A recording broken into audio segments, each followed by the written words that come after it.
Good morning, everyone. Welcome to the Optimus Fantasy Football Channel. It is, of course, Sunday, week 11 of the NFL season here in 2025. I know, Lou, it's crazy.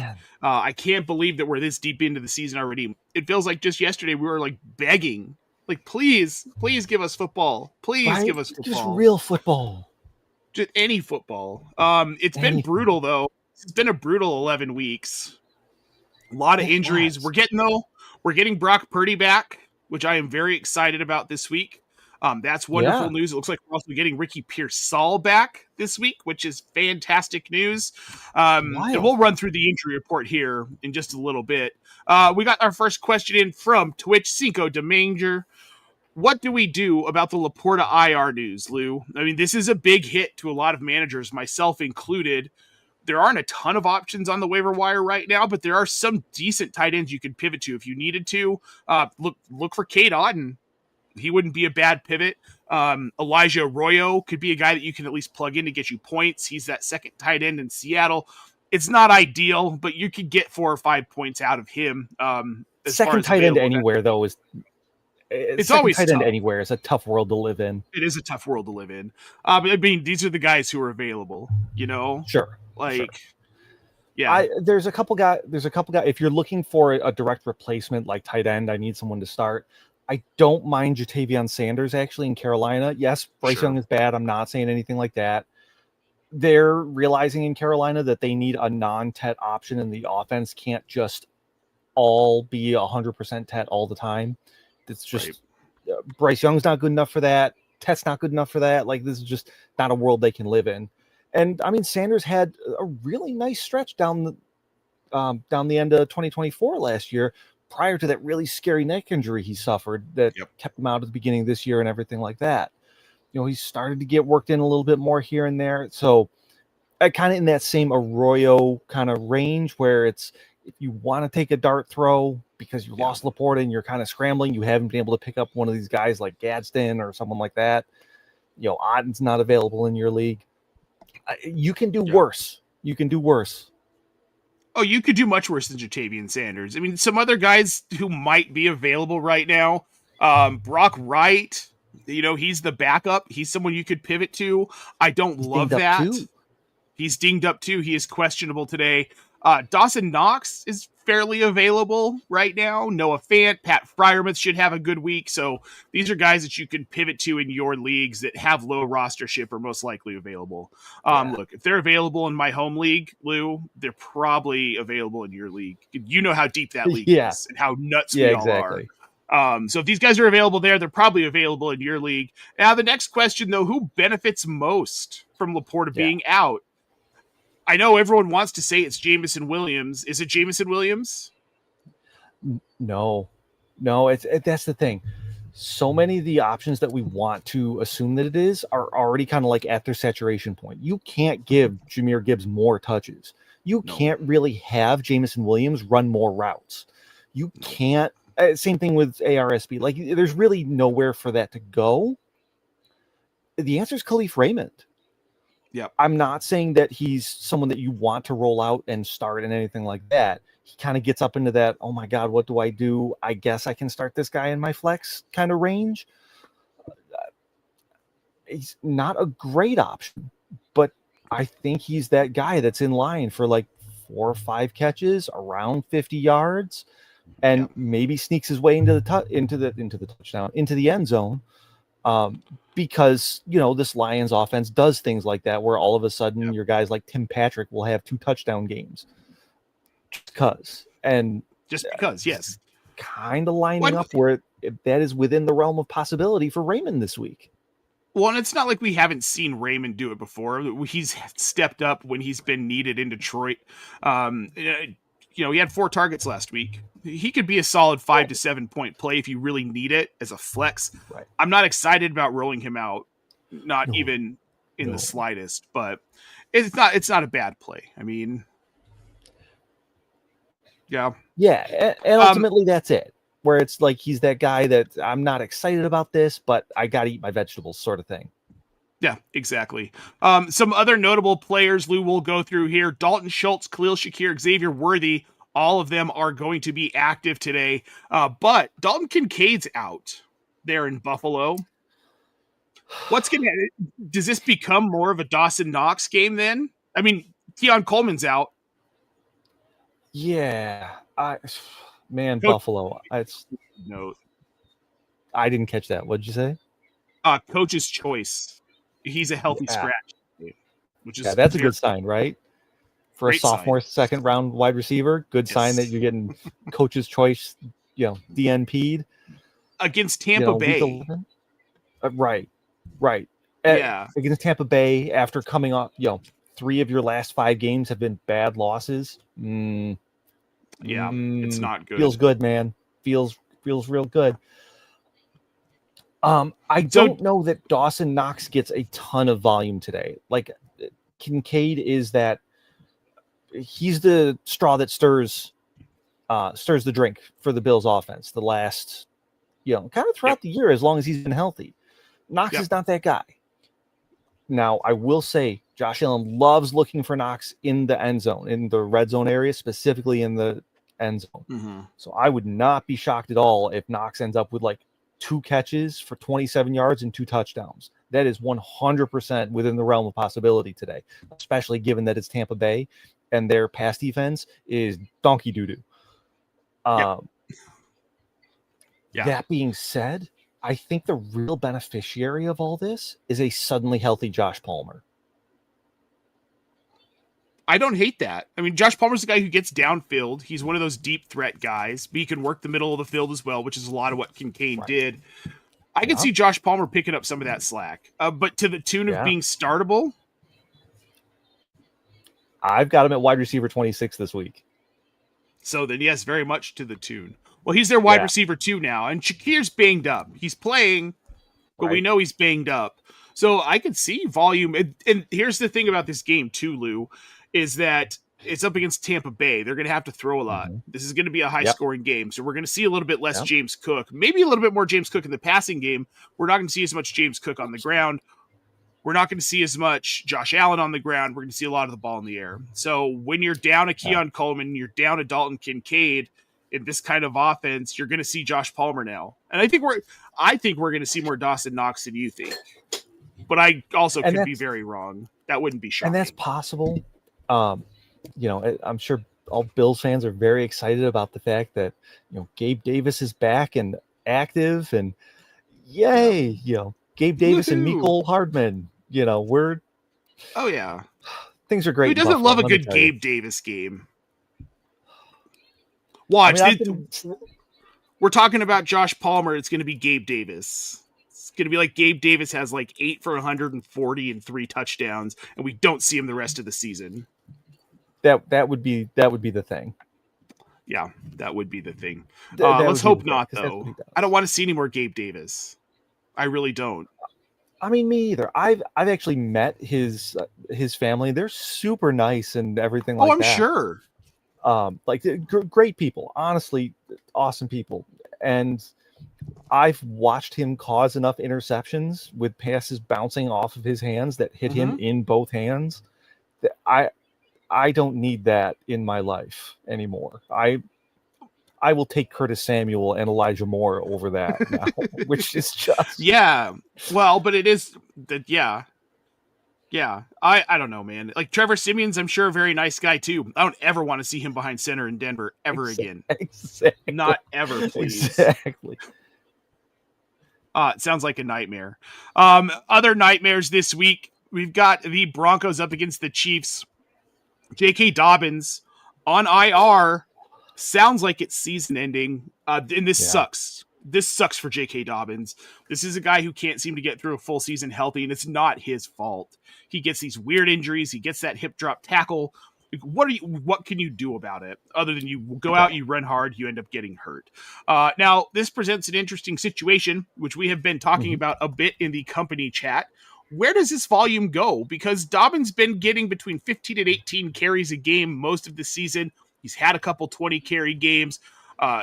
He has been this offense in the backfield. They haven't really used anybody else. RJ Harvey's seen some spot work here and there, but it's been J.K. Dobbins. Moved to IR as official now. does RJ Harvey become the de facto running back one, or does Sean Payton, and we see Jaleel McLaughlin, Tyler Bidet? Who knows? Maybe they even mix in Adam Prentice, Michael Burton. They've got these guys on the roster. They could start them. They could play them. Marvin Mims. What do you, Marvin Mims? Throw Marvin Mims in the backfield. What do you think this backfield's going to look like rest of season now? Do you trust Harvey enough to maybe give him a bump in value? To quote Mr. T in Rocky 3, pain. It's just, this is Sean Payton. This is what he does. This is how it works. There's going to be a disgusting split. Yes, I absolutely do think Harvey's volume is going to come up, and he's going to see more production as a result. And like, you can just see him on the field. This is not a big running back. You're not, right, pounding him up the middle. None of these running backs that Denver has are now like that. No. Bidet, McLaughlin, Harvey, these are all kind of little scat back in space types. They don't have that running back. I'm actually kind of worried as to how this offense is going to look, because I don't think it's going to look anything like what we've seen so far this year, which is not necessarily a bad thing. It has not looked healthy. It has been okay in spots because, you're playing the Giants in the fourth quarter sort of thing, but not good. So I think we're going to see the volume end up getting spread around quite a bit. One of our new coworkers here, Cam White, went down that rabbit hole looking at Sean Payton's usage, and that he does not concentrate volume unless he has a stud running back. Right. So we're going to see a really gross, like 12 carry, 6 carry, 4 carry type game out of the running backs that they do have. Probably a little bit more work in the passing game, but that's about it. And I know Kansas City's defense hasn't been good, but their offense kind of makes their defense better, in that the amount of pressure that they put on you, can make you play from behind. Yep. And Andy Reid's really, really good coming off that bye, as we've seen over basically his entire career. I'm not holding out a ton of hope for things to be great for the Denver offense and the backfield in particular this week. Yeah, and look, their biggest running back is Adam Prentice. Do you know who Adam Prentice is? No. I mean, I know him in that I know the name, and that's about it. Yeah, exactly. 6 foot 245. He's more of a fullback. But in this situation, I can see him getting some short yard carries. He's always active. Carson Steele, let's do it. Let's do it. The Mile High Carson Steele. His hair's not as nice. I love it. His hair's not as nice. Let's be real. Whose is? You make a good point. Nobody's. A good morning, Doug. Tuning in over there on Facebook. Folks, if you're in here watching, or if you're watching us after the fact, make sure you check us out on Discord as well. We are answering football questions 24 hours a day, 7 days a freaking week. Check out the link in the show description below. Now, with Denver, so let's say that they have to move off of the run. Mm-hmm. What does that mean for Cortland Sutton, Troy Franklin, Evan Ingram, Pat Bryant, maybe even? Marvin Mims, I think, is in a little bit of the doghouse right now. Well, I mean, Marvin Mims has been concussed, so I mean that's fair. Tough / not on him. I definitely see some more shenanigans coming from Marvin Mims. They like using him out of the backfield in those gadgety type plays. We're going to see more of that today as well, to kind of suck some of the potential good out of that Denver backfield. I don't really see a whole lot changing for Franklin and Sutton, simply because they're at that saturation point for them. We kind of can't put any more on them. Maybe Pat Bryant gets a little bit more. I kind of don't care if he does, because 2 more receptions gets him to 3 sort of deal. Like, okay, great. I'm not doing anything with that. Do you make anything of the Lil Jordan Humphrey signing this week? Pulled him off the Giants practice squad. Former Sean Payton player, both in New Orleans and Denver last season. I mean, Sean Payton he likes his big wide receivers, is really what it is. And Lil Jordan Humphreys is one of those guys. being, what is he, like 6'4" ish, 6'3", 6'4" ish, like 6'4", 225. Yeah, just Yeah. I mean, almost small tight end esque, at wide receiver. Sean Payton, he's always loved those guys. Going back to his Marcus Colston days. Yeah. I'm more perplexed by that as to why the Giants allowed that to happen, considering their wide receiver woes right now. Like Jalen Hyatt clearly can't play. Why are you letting little Jordan Humphrey out the door? Like, no, he's not great, but he's a NFL level functional wide receiver. He had 8 targets against Philly 2 weeks ago, 3 weeks ago, 4 weeks ago. Wow, that was a while back. But yeah, he had 4 targets. Or he had 8 targets. Like, Sean Payton uses guys in weird ways. And the only reason I bring up little Jordan Humphrey is because if you're looking at Pat Bryant, you're looking at Marvin Mims, you're like, all right, this could be... Hold your horses. They just got little Jordan Humphrey. And because of who Sean Payton is as a coach, little Jordan Humphrey's going to see some routes. He's going to see some probably targets today. Yeah, more than we got one more question from Cinco de Manger. Flex question. Full PPR must win. 50-50 projection. Ricky Pearsall or David Montgomery? Yeah, this one is this is a tough one. Yeah, I mean, Detroit's up against Philly. Yeah, I worry about Ricky coming back. First game off of an injury. But they're up against Arizona off an MCL. Yes. And I mean, not for nothing, but there's been that pecking order now for a while without Ricky. Like, yeah, he's good and he's come back. We've also got a new quarterback in Purdy. Like, he hasn't played in forever. How is that toe? Like, these things have a tendency to just keep going and going and going. And he's not the most powerful quarterback as it is. I'm worried about Monty in that he's not the guy that we saw last year.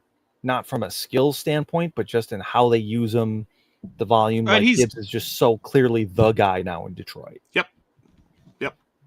Which is not how we saw it playing out. And I think... No. I thought Montgomery had another year's worth of run in him, being that solid RB2 who saw a lot of volume next to Gibbs. That's been. And now he's just more in that running back 3 flex range weekly, which is fine. It depends a little, I will say, to answer the question more specifically, this depends a little bit on the rest of my roster and how my matchup is looking. Because I know I'm going to get something out of Monty. It might be 5, it might be 10, it's not going to be 20, that sort of thing. And I really don't know what I'm going to get out of Ricky. And Arizona's got a good passing defense.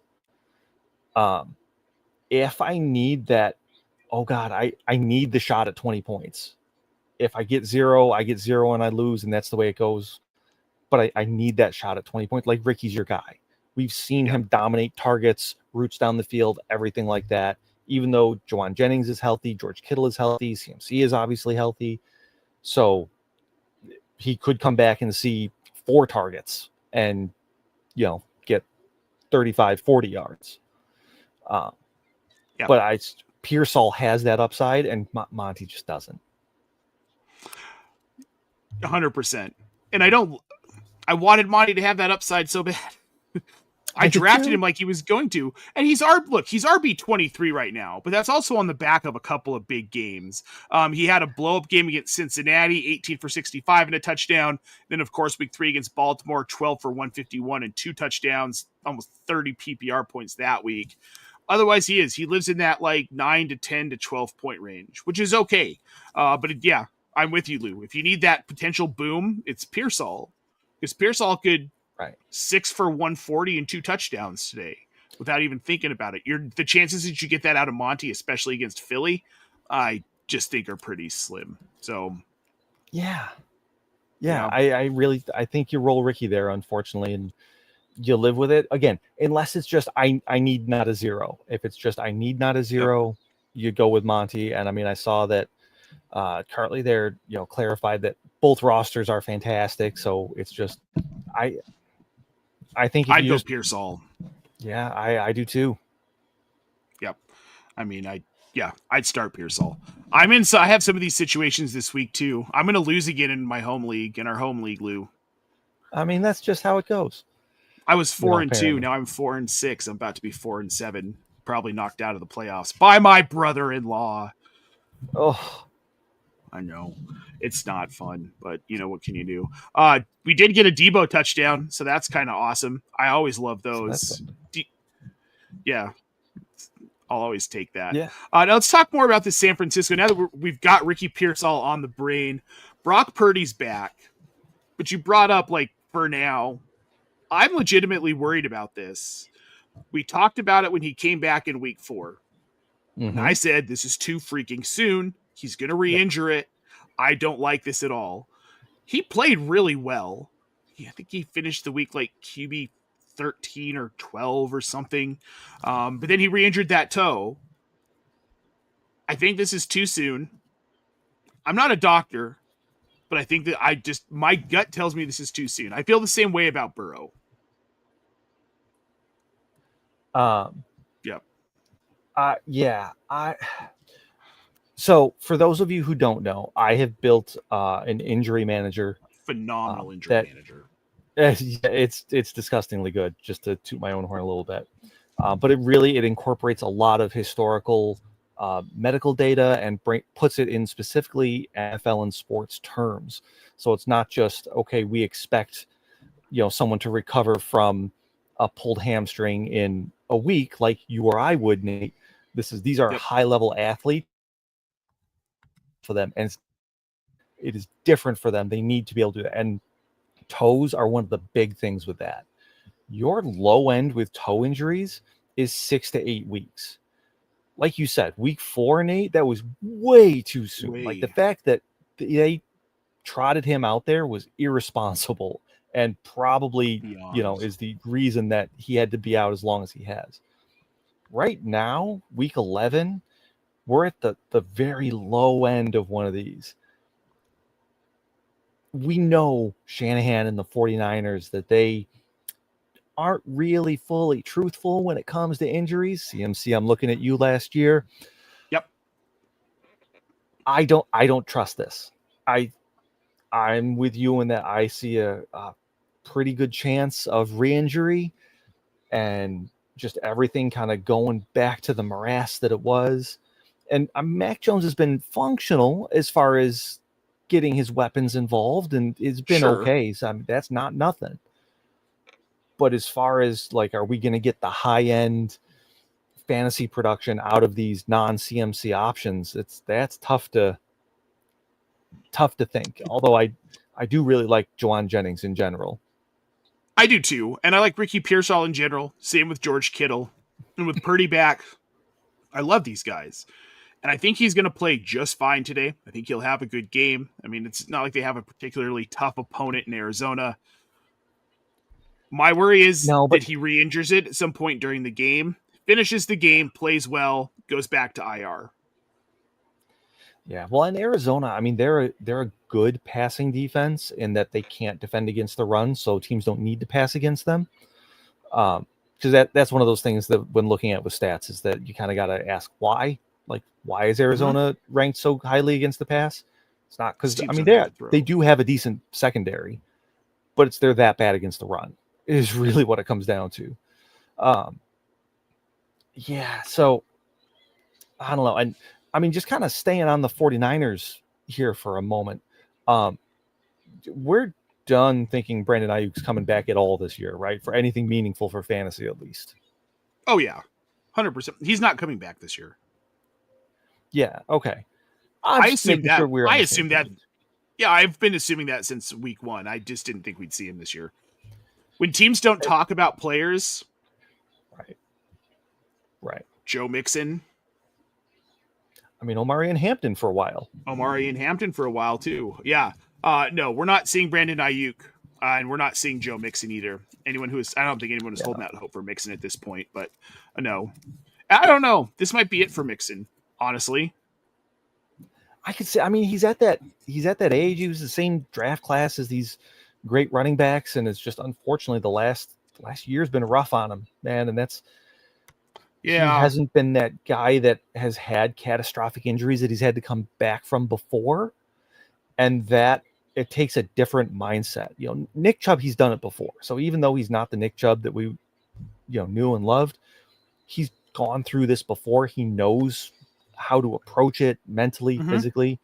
Mixon hasn't. He's gotten dinged up a little bit, but nothing outside of that. Never like this. No. Yeah, this is crazy. 6 days ago, the team still said like he still hasn't been able to do anything on that foot. So you've got to wonder what the hell happened. Just kind of reading tea leaves, it screams re-injury to me, and that another surgery was necessary much after the first one. Like things weren't responding the way that they hoped and expected, and so they had to go back in and reoperate, sort of deal. And hopefully we can get him back this year, but not counting on it, which is a bummer. When it comes to something like that.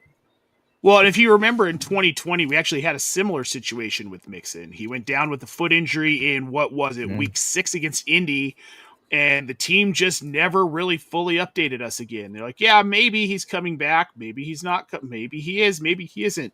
An ongoing joke was that Joe Mixon actually doesn't have a foot, and that's why they were dragging it, because they needed to find him a new foot, and they were having a hard time. Maybe that's the case. Just like that old wooden duck that you drag along on a string, and it was just quacking there. It was Joe Mixon's foot. Joe Mixon's foot. And we got this here. Keon is a healthy scratch because he was late to meetings on Friday. That's the second time this season. Yep. That's a problem. And the second time this season, the third time in 2 seasons.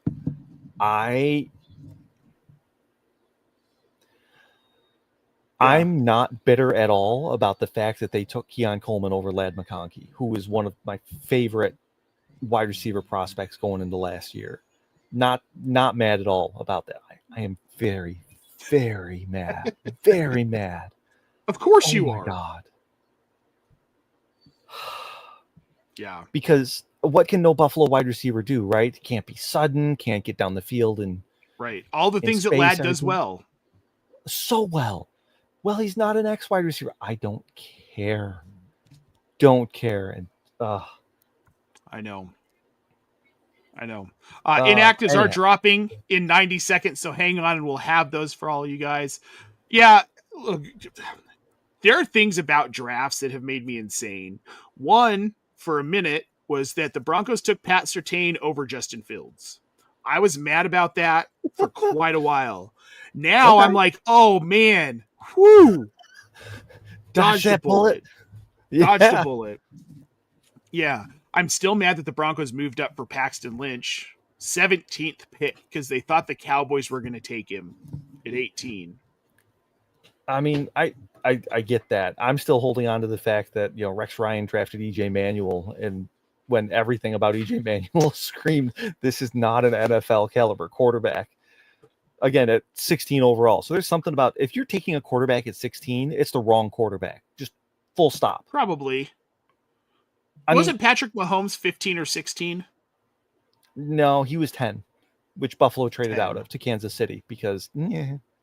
Oh, sorry, geez, I just keep poking the bear. It's fine. It's the life of a Bills fan. We all know. We know. Yeah. Well, that was the life of a Broncos fan when John Elway was running the team. Oh, dude, God. Some of those draft. Well, that was the Paxton Lynch draft. Right. He went out and got Maurice Claret. Yeah, I forgot about that. Thought they were going to rehab Maurice Claret. I didn't for years. Well, and then you ran into the whole Tebow situation and how odd that was. And like Kyle Orton starts the season. You think you're getting full Kyle Orton. Kyle Orton gets hurt. Tim Tebow starts doing all this crazy stuff, playing really well. And then the team's like, yeah, never mind. Just let him go. Matthew Golden's inactive, folks. No Matthew Golden in Green Bay today. As Kevin would say, meh. Matthew Golden's a meh. But if you were depending on Matthew Golden at this point, you were not making the playoffs anyhow. So it's okay to let dreams die when they've run their course. It's important to be healthy. Green Bay finally takes a receiver in the first round for the first time in ever, and this is what they get. Calvin Ridley is active, folks. So we've got that. Potentially good news. Nope. Less bad news for Tennessee. I mean, I don't think anything in Tennessee can be called good at this point. It's just a little less bad. Yeah. We're still waiting on Quentin Johnson, Drake London, Calvin Ridley. Brian Thomas, unlikely to play today as well. We'll be finding out about all of that very soon here. If you're not hanging around here, but you want to make sure that you get all of this news, head on over to Blue Sky at news.optimusfantasy.com, run by the fantastic Carly Manger. You see her as Cinco de Manger in the chat here. Drake London is active, so that's good news for London managers. Very good news for me. I needed that to be a thing today. We've got a question here. Alex G over on YouTube. Morning, guys. I'm kind of considering starting Wan'Dale Robinson over T. Higgins in full PPR for the safe floor. Would that be dumb? What do you think, Lou? I'm going to disagree a little bit on safe floor because it's Wan'Dale Robinson. Joe Flacco throws the ball just an absolute crap ton since coming to Cincinnati. I mean, he's right around 40 passing attempts a game. Even a lower target percentage for a T. Higgins compared to the other options in Jamar Chase, Chase Brown, that sort of thing. It's not bad just because of how T. Higgins is used. And Flacco's figured out, I'm just going to put the ball up for my guys. Let them go do what they do, which, I mean, that's the way that you run the Cincinnati offense. Yep. And not only that, but, I mean, we saw this a couple weeks ago against Pittsburgh where, Jamar Chase had 78 targets and T. Higgins still showed up and showed out. I still gotta go Higgins there. There's too much good happening in Cincinnati offensively, at least, for me to say yes. Fire up Wan'Dale, even though it's Jameis. I'm still mad at the MetLife turf for taking neighbors from us. Yeah, well, and we'll talk about Jameis here in a minute, but I'm with you. It's got to be T. Higgins. Against Pittsburgh in Week 7, 6 for 96 and a touchdown. Yeah, so exactly. Yep. Got to roll some of these out here. We've got some actives and inactives popping up. Quentin Johnston, he is active today. Brian Thomas Jr. is inactive. And Marcus Mariota is currently out. We have got Josh Johnson in at quarterback for the Washington Commanders right now. Yeah. Woohoo. Josh Johnson season. I made a joke about it 2 weeks ago, and here we are. You love to see it. This guy yeah, I know. Wan'Dale 2634 over on YouTube, Lou. Start 2 of this group. Travis Etienne, DeAndre Swift, Devonta Smith, Quinshon Judkins. He already had Henderson go off, so he just needs a decent floor. This is half PPR. I would go Swift and Judkins for the floors. Yeah. I'm kind of right there. ATN is not in the level with the others, so he's just out at this point. The fact that he's a running back helps that floor. Swift and Judkins, I mean, they're going to get the work we saw last week with Swift back. Monangai really got demoted back to second banana. Yeah, we might see a little bit more Monangai mixed in, that sort of thing, kind of that Gibbs and Monty from the past sort of deal. But I mean, Swift is he's very clearly the first option there in the Chicago backfield, which is great. That's what you want. And then Judkins, he is the entire Cleveland offense right now. I understand we had a Jerry Jeudy proof of life game last week, and that's all fine and well and good. It's still Dylan Gabriel throwing the ball. It's still Jerry Jeudy attempting to catch the ball. Both of those things are an adventure in not fun ways. And Devonta Smith, I like him. I think if you needed good upside, I think he is a smash play, probably over Judkins. But knowing that you just need the floor, roll with the running backs, get your handful of points at worst, and survive in advance. Yep. Devonta Smith, there is no safe floor in Philly for any of these guys. I don't feel. Nope. Maybe Jalen Hurts, but it's not a fun safe floor. It's just a 10-point floor. Right. It's like you look up at the end of the game, and it's like, oh, Jalen Hurts, he's just kind of okay. You look up, he's got 23 points. It's like, oh, How did that happen? What? I don't even understand how that happened, but it did. And it does, but yeah, I wouldn't bank on it.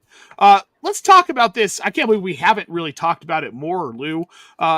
Jameis Winston gets the nod in New York over Russell Wilson with Jaxson Dart down. Briefly, Mike Kafka names him the starter while Jaxson Dart is out in concussion protocol.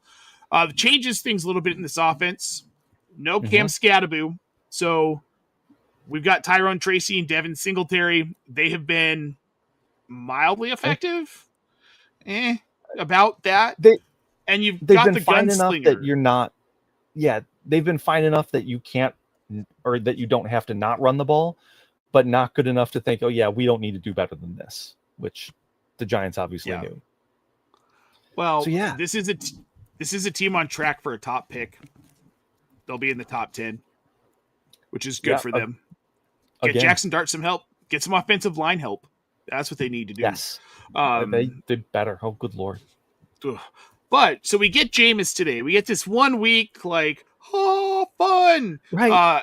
And fun's relative. It depends, because if you're a Giants fan, it's going to be sort of fun, but it's also going to be sort of brutal when he throws 4 picks, because we know that's what Jameis does.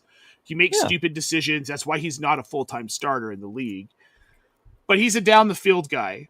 He made Jerry Jeudy relevant last season when he started in Cleveland. He did the same for Cedric Tillman in the span that he started. It was the only time that Tillman was even remotely relevant last season was when it was Jameis Winston. So we have a couple, and Jeudy. Jeudy kind of maintained some of that relevance after we were done with Jameis, but only kind of. Yeah. We've got 2 guys in this offense, Jalen Hyatt, Gunnar Olszewski, both with 20-plus yard ADOTs this season. I know, Lou, but there's no Malik Neighbors, and Wan'Dale Robinson is that mid-range guy. Wan'Dale's gonna get his, not a question. But now we're also without Darius Slayton. Wan'Dale's not going to be the deep threat. Plain and simple. Not really. He'll get a couple here and there sort of thing, but not really. Yeah. Right. So without Darius Slayton, and they just signed Isaiah Hodgins. Don't forget. They signed Isaiah Hodgins this week. He is active. In theory, should be active today. Who gets this deep work from Jameis? Is it anybody worth taking a flyer on, even in a DFS contest today? I believe that deep work is a little bit of a misnomer with Jameis, because it's not like he's here hucking the ball 30, 40 yards downfield with these Russ Wilson moonshots or something. Old Russ, not this current iteration of Russ. Right. He's not that guy, but he is that guy. He's going to push it 15, 20 yards down the field, over the middle of the field, through traffic, through danger, the Jameis Winston that we know and love. There's one guy on that team who does that really well and has been doing it really well since Russ was phased out of the offense. That's Theo Johnson. Yep. Theo thrives in the middle of the field, those 10 to 20 yards, a little bit less and a little bit more, depending on what the exact route combination calls for. But he's really, really good at it. And he's been starting to be used more there. If there's one person that I'm actually betting on taking a significant bump up as a result of Jameis, it's Theo Johnson. I love that. And I don't think you're wrong. He is that kind of mid to deep-ish range target guy. Thank God they didn't go to Russell Wilson. Could I just get him out of the league, please? And he's Dable obnoxious. Dable would have, yes. Yeah. Why? Good on the Giants. Good on the Giants for getting rid of Dable, because he would have ruined Dart. 4 concussion checks on the year so far. Absolutely ridiculous. You're going to kill the kid. And he's been fun for fantasy. He's been fun to watch. I have to think fans of the team have enjoyed the breath of fresh air that he's brought to what has been a hopeless situation for years now, even going back to Daniel Jones, outside of his 2022 year. We know Dable would have put Russell Wilson back out there because it's just, he's done it. He kept doing it. There's no reason to have Russell Wilson as the backup to Jaxson Dart once you benched him. No reason. Nope. Mike Kafka comes in, who's a legitimate head coaching candidate, not just for the Giants, but in this next coaching cycle. He's been a respected offensive mind in the league for a couple of years now. So I'm excited. Like, I don't believe in the Giants personnel that they have, but I'm excited to see what's different about the Giants offense as a result of Mike Kafka. And Winston being step one of that is a big deal. Just culturally, teammates love him. They absolutely love him. Yep. It's fun to play with guys like that. It really is. Yeah. Well, and Jameis is one of those guys where it's like the early part of his career was rough. He was getting in trouble. He just seemed, but it was never like anything. It was dumb shit like stealing. Why would you steal crab legs, man? Come on. Dumb youthful shit. Like, right. And he got himself in trouble. And I think there are people who still hold that against him a little bit. And that's fine. Whatever. I think he learned his lesson. I think he's grown up a little bit, but he's still the fun, happy dude who brings that joy to a locker room. I think every team needs a backup like Jameis Winston. Honestly, it's probably good for locker room culture. Right. I mean, in the NBA, you have those glue guys to a team, right? That's Jameis Winston. You're trying to turn a culture around, that sort of thing. Bring him in. I mean, let's Ryan Fitzpatrick this guy. Just send him around to every rebuilding team as a kind of pseudo bridge. I can be okay enough for you for a little bit, and I can really help you rehabilitate this locker room. Like, let's do this. Let's fix these teams. Bar rescue, all those HGTV things that we all love. Like Jameis rescue. Yeah, let's do it. Lead it. Team rescue with Jameis Winston, NFL edition. But you're not wrong. Like, I think part of the reason Jaxson Dart got so comfortable so quickly in this offense was because of Jameis Winston. Yeah, could be. He kept him loose, and that's what you need. It's New York. It's these. I mean, not necessarily expectations because it is New York these days, but I mean, there's still that pressure, right? Like you're the new savior. And Jameis isn't going to let you feel that as a young kid coming in. He's going to be that guy. Like, just go out, be yourself. Have fun. Because that's what he is and does. So, yeah. Yep. All right, let's pick 3 from this group here. Romeo Dobbs, Tez Johnson, Jameson Williams, Kamani Vidal, Ricky Pearsall.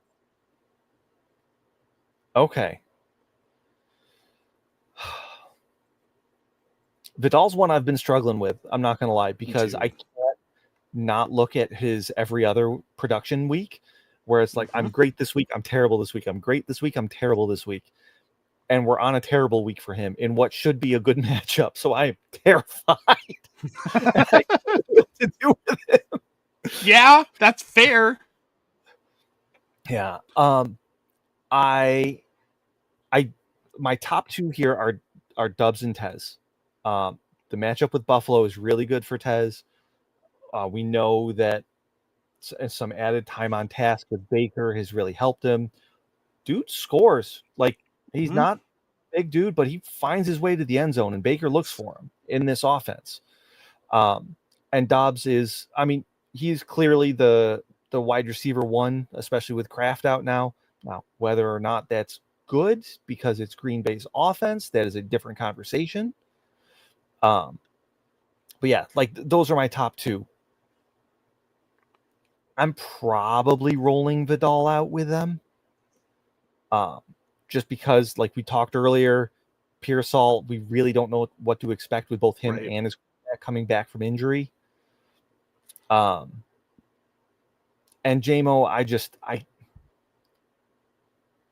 yeah. If you have to roll him out, he can reward you, and he's the filet mignon of that Gabe Davis tier.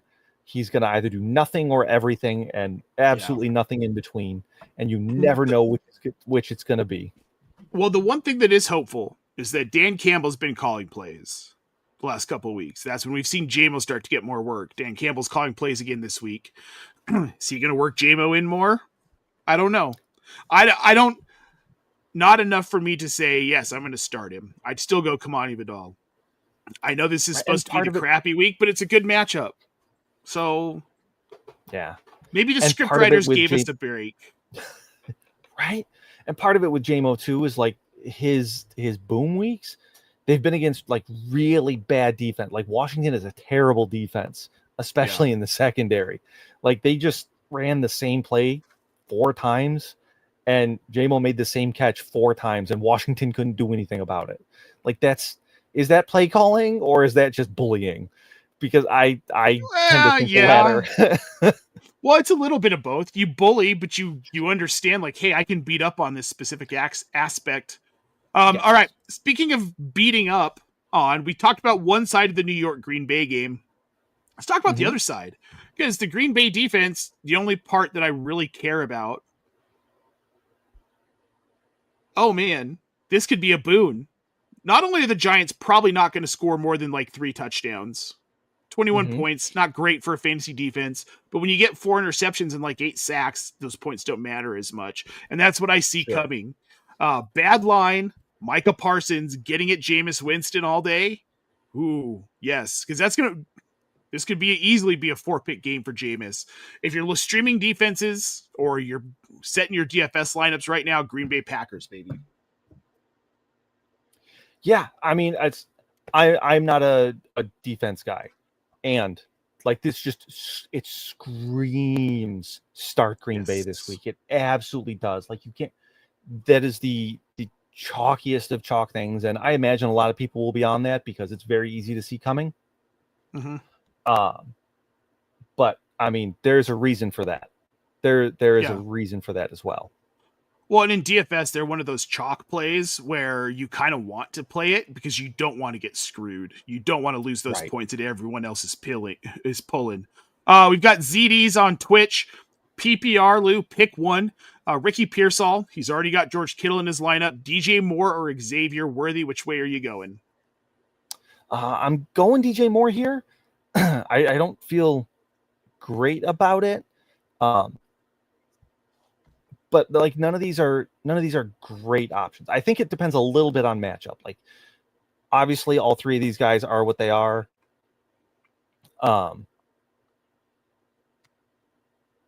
Yeah. And I mean, Worthy, he's not super involved in this Kansas City offense. He's just not. He's not. Maybe that changes coming out of the bye. We saw him get featured more as the season went on last year. I think if you need upside, that chance at a 20-point week, you roll out Pearsall, understanding that you may end up with 3 points. If you need some points, 5 to 8, maybe you get lucky with a touchdown, you roll out DJ Moore. Yeah. I'm with you. I'd go Pearsall for the boom, DJ Moore for the floor. More for the floor. Ollie Gordon touchdown. I just looked to my right and saw this happen.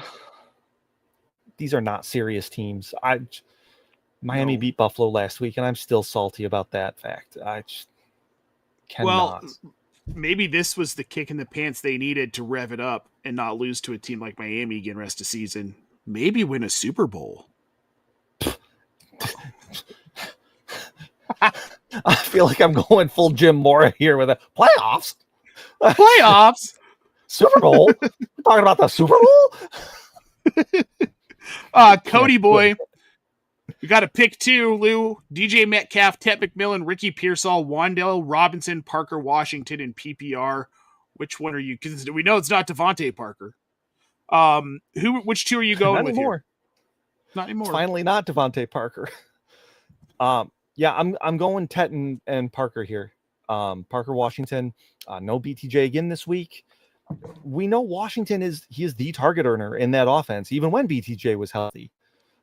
So yeah, I'm kind of on Parker Washington is a decent wide receiver 2 start, kind of that mid to low wide receiver 2 until he shows us he's not. He hasn't done that yet. And then I go Tet McMillan. I mean, that Carolina offense, it's not good, but what passing offense there is still flows through him. The others are all, there's just a lot more questions about what they are and who they are at this point. If you want to roll Pearsall out instead of, say, Tet, I think that's fine, because you're chasing that upside. I just don't. I don't feel right recommending that you do that. Yeah, I wouldn't recommend it either. McMillan, Parker, Washington. I think those are your guys. Look, Travis Hunter's out for the season. We don't know when we're going to get BTJ back. Parker Washington, at least not this week. Parker Washington just fits into that role very nicely. Yeah. So, yeah, I'd roll him out this week. And yes, we do remember Davante Parker. Somewhat fondly, but also, oh no. Yeah, right? I don't know. All us Dynasty guys, we all remember Davante Parker. I promise you. Remember Davante Parker. Yeah. The Twitter wars over Davante Parker and Christian Michael. I mean, man, they... Helen of Troy had nothing on them. Let me tell you, this entire epics penned over. It was like the Crusades, but different. Yeah, just a little. The Crusades, but a little bit different. Yeah, yeah. And on that, the Crusades folks, weren't as bloody. No, they weren't nearly as bloody. And with that random historical reference, folks, we're going to get you out of here to set your lineups for this Week 11 NFL slate. If you've got questions as we approach kickoff here in the next hour and 10 minutes, drop over into our Discord server. The link is in the show description. We'd love to have you. And make sure you check out tools.optimusfantasy.com with the promo code ThanksOptimus. Yes, it is a Thanksgiving-themed promo code. Get 2 weeks free to try out all of our awesome tools. And make sure you are following Optimus Fantasy on Blue Sky at optimusfantasy.com and at news.optimusfantasy.com as well. Throw that up here one more time. Get your news up to the minute, folks, with our news account over at Blue Sky at news.optimusfantasy.com. Yes, it's all right, Carly. We saw you put it wrong in the chat. We won't ding you for it this time, but there might be a write-up later. I kid. I've never written anybody up in my life. I would never even imagine. It's time to go, guys. Go set those lineups. Have a good weekend. Check out the DFS show before you pick all those lineups for this weekend. Mike and I have got you covered. Head over to optimusfantasy.com if you need any last-minute start-sit advice. We've got a couple articles there for you to help. Until next weekend, I'm Nate Polvogt for Lou Brunson. Good luck, friends. See you next Sunday.